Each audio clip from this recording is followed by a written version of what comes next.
नमस्कार, मैं हूं निकिता और आप देख रहे हैं सत्य हिंदी। एक नजर डालते हैं अब तक की सुर्खियों पर।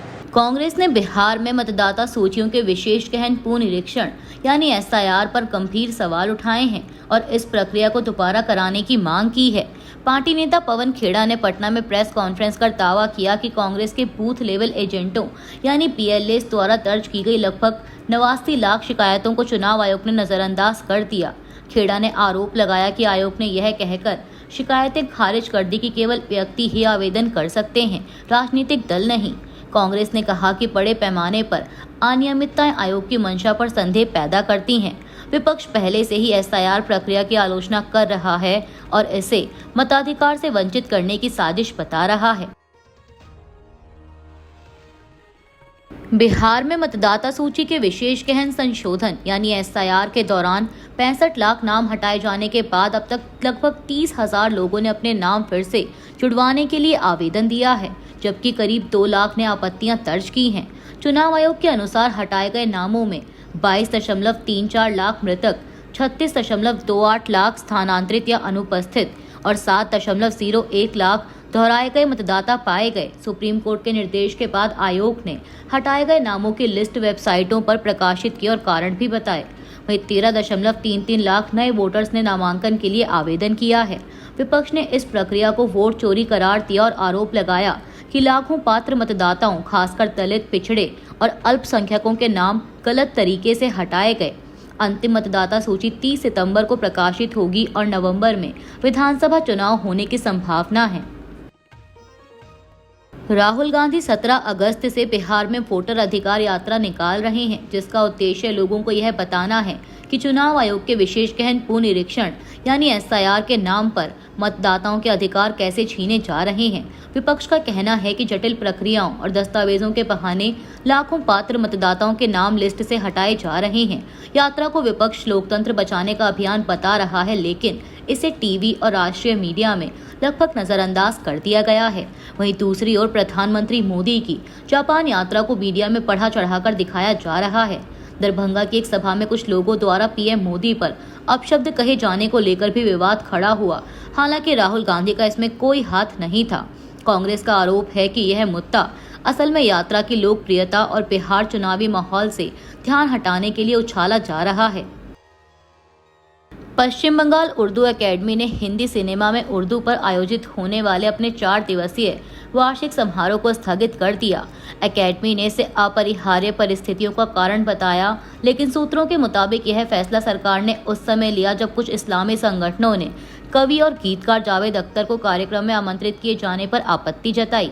जमीयत उलेमाए हिंद और वहायन फाउंडेशन ने विरोध जताते हुए कहा कि अख्तर खुद को नास्तिक बताते हैं और इस्लाम तथा अल्लाह के खिलाफ बयान देते रहे हैं, इसीलिए उन्हें आमंत्रित करना उचित नहीं है। जमीयत ने एकेडमी को पत्र लिखकर निमंत्रण वापस लेने की मांग की और कहा कि इससे लोगों में बेचैनी फैल रही है। उधर वहायन फाउंडेशन ने अख्तर को धर्म पर बहस के लिए भी चुनौती दी। बता दें कि जावेद अख्तर लंबे समय से उर्दू भाषा और बॉलीवुड फिल्मों में अपने योगदान के लिए जाने जाते हैं। पूर्व उपराष्ट्रपति जगदीप धनखड़ के इस्तीफे के बाद उपराष्ट्रपति का चुनाव चर्चा में है। बीजेपी ने इस बार तमिलनाडु से सांसद रह चुके और कई राज्यों के राज्यपाल रहे सीपी राधाकृष्णन को उम्मीदवार बनाया है, जिनकी साफ सुथरी छवि की विपक्षी भी तारीफ करते हैं। वहीं विपक्ष ने उनके सामने सुप्रीम कोर्ट के पूर्व जज बी सुदर्शन रेड्डी को उतारा है, जो सल्वा जुडूम को असंवैधानिक ठहराने और ब्लैक मनी की जांच के लिए एसआईटी बनाने जैसे बड़े फैसलों के लिए जाने जाते हैं। माना जा रहा है कि राधाकृष्णन की जीत तय है, क्योंकि बीजेपी के पास दोनों सदनों में बहुमत है, लेकिन यह चुनाव बीजेपी और आरएसएस के रिश्तों पर भी रोशनी डालता है, क्योंकि नए अध्यक्ष की नियुक्ति में संघ का दबाव साफ दिख रहा है। उधर राहुल गांधी लगातार वोट चोरी, संविधान बचाओ जैसे नारों से नैरेटिव सेट कर रहे हैं, जबकि बीजेपी रक्षात्मक नजर आ रही है। टीएमसी सांसद महुआ मोइत्रा के खिलाफ केंद्रीय गृह मंत्री अमित शाह पर कथित आपत्तिजनक बयान देने के मामले में हुई एफआईआर की कार्रवाई बीजेपी के स्थानीय प्रवक्ता गोपाल सामंतों की शिकायत पर हुई, जिन्होंने कहा कि महुआ मोइत्रा का बयान देश की अखंडता पर चोट पहुंचाने और बंगाली समाज को बदनाम करने की कोशिश है। इससे पहले पश्चिम बंगाल के नदिया जिले में भी उनके खिलाफ एफआईआर दर्ज हो चुकी है।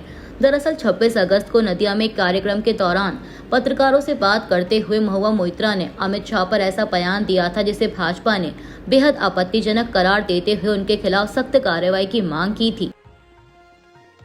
टीएमसी सांसद महुआ मोइत्रा के खिलाफ छत्तीसगढ़ की राजधानी रायपुर में एफआईआर दर्ज की गई है। पुलिस ने बताया कि यह मामला केंद्रीय गृह मंत्री अमित शाह पर कथित आपत्तिजनक टिप्पणी को लेकर दर्ज हुआ। शिकायत के आधार पर मानद थाना क्षेत्र में एफआईआर की गई है, जिसमें भारतीय न्याय संहिता की धारा 196 धर्म, जाति, भाषा आदि के आधार पर दुश्मनी फैलाना और 197 राष्ट्रीय एकता को नुकसान पहुंचाने वाले आरोप शामिल हैं। आरोप है कि पश्चिम बंगाल के नादिया जिले में पत्रकारों से बात करते हुए महुआ मोइत्रा ने कहा कि अवैध बांग्लादेशियों की घुसपैठ रोकने में विफल रहने पर अमित शाह का सिर काट दिया जाना चाहिए। इस बयान के बाद मुख्यमंत्री विष्णुदेव साय और पूर्व केंद्रीय मंत्री रविशंकर प्रसाद सहित कई भाजपा नेताओं ने मोइत्रा की कड़ी आलोचना की और कार्रवाई की मांग की। हालांकि इस वायरल वीडियो की प्रामाणिकता की पुष्टि नहीं हो पाई है। प्रधानमंत्री नरेंद्र मोदी ने तियानजिन में शंघाई सहयोग संगठन यानी एससीओ शिखर सम्मेलन के दौरान चीन के राष्ट्रपति शी जिनपिंग से मुलाकात की। 7 साल बाद हुई इस यात्रा में मोदी ने कहा कि भारत और चीन संबंधों को किसी तीसरे देश के नजरिए से नहीं देखा जाना चाहिए। दोनों नेताओं ने आतंकवाद, निष्पक्ष व्यापार और वैश्विक मुद्दों पर सहयोग बढ़ाने पर जोर दिया। विदेश मंत्रालय के अनुसार मोदी और शी जिनपिंग ने दोहराया कि मतभेद विवादों में नहीं बदलने चाहिए और सीमा पर शांति व स्थिरता को बेहतर रिश्तों के लिए आवश्यक बताया। उन्होंने सफल सैन्य वापसी, सीधी उड़ानों, वीजा सुविधा और कैलाश मानसरोवर यात्रा की बहाली को सकारात्मक कदम माना। मोदी ने शी जिनपिंग को 2026 में भारत में होने वाले ब्रिक्स शिखर सम्मेलन के लिए आमंत्रित किया, जिसे चीन ने स्वीकार किया। दोनों नेताओं ने आपसी सम्मान और सहयोग को बहुध्रुवीय एशिया और विश्व के लिए अहम बताया।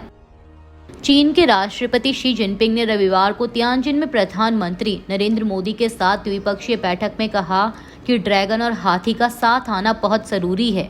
शी जिनपिंग ने बताया कि दुनिया तेजी से बदलाव की ओर बढ़ रही है और भारत और चीन दुनिया की 2 सबसे प्राचीन सभ्यताएं हैं। दोनों देश सबसे अधिक जनसंख्या वाले हैं और ग्लोबल साउथ का हिस्सा भी हैं। उन्होंने कहा कि दोनों देशों का दोस्त बने रहना, अच्छे पड़ोसी होना और सहयोग बनाए रखना जरूरी है। चीन के तियानजिन में रविवार को प्रधानमंत्री नरेंद्र मोदी और राष्ट्रपति शी जिनपिंग की द्विपक्षीय बैठक पर कांग्रेस ने निशाना साधा है।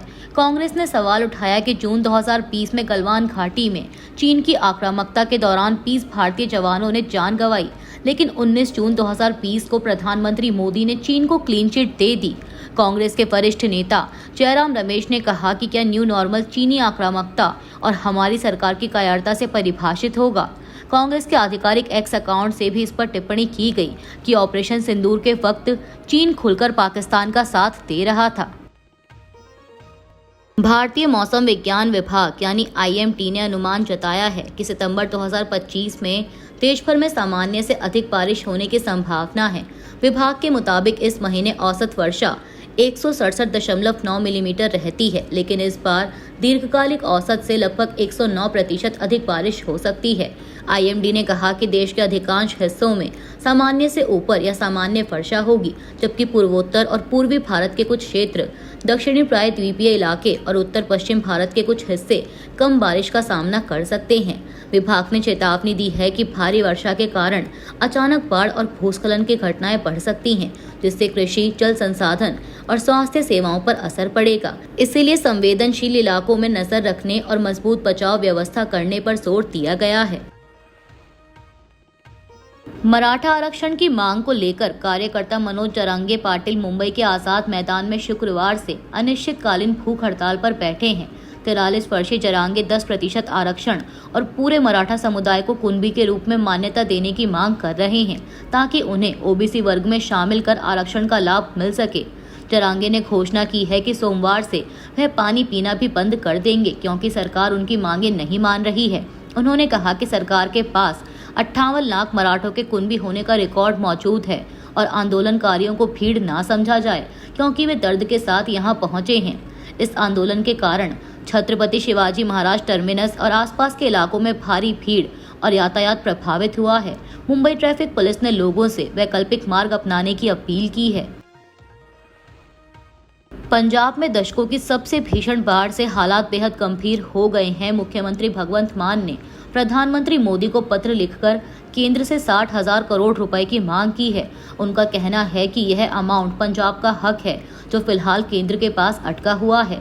मान ने स्टेट डिजास्टर रिस्पांस फंड यानी SDRF के नियमों में भी बदलाव की मांग की ताकि प्रभावित किसानों को कम से कम प्रति एकड़ 50,000 रुपए मुआवजा दिया जा सके। बाढ़ से इस समय लगभग 3 लाख एकड़ कृषि भूमि, अधिकतर धान के खेत पानी में डूबे हुए हैं और फसलों को भारी नुकसान हुआ है। सतलुज, ब्यास और रावी नदियों के उफान के साथ ही हिमाचल और जम्मू कश्मीर में भारी बारिश की वजह से स्थिति और बिगड़ गई। पशुधन के नुकसान ने ग्रामीण परिवारों की आजीविका को गहरा झटका दिया है क्योंकि वे डेयरी और पशुपालन पर निर्भर हैं। अभी के लिए इतना ही। बाकी की देश दुनिया की बड़ी खबरों के लिए जुड़े रहिए सत्य हिंदी के साथ।